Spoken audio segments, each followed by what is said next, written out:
Paano kung nag-collapse or nagkaroon ng major damage ang isang building or structure na dinesign nila architect o engineer at itinayo naman ng isang contractor? Mananagot ba sila? Base sa Article 1723 of the Civil Code of the Philippines, if within 15 years of the date of completion ng isang structure or building, mananagot si architect at engineer kapag merong defects dun sa plano at specifications niya.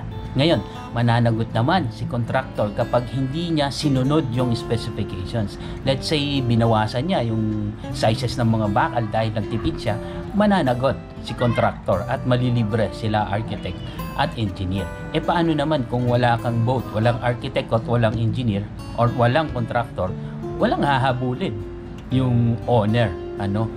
What if pinadesign niya lang din kay architect at engineer pero itinayo lang ng owner?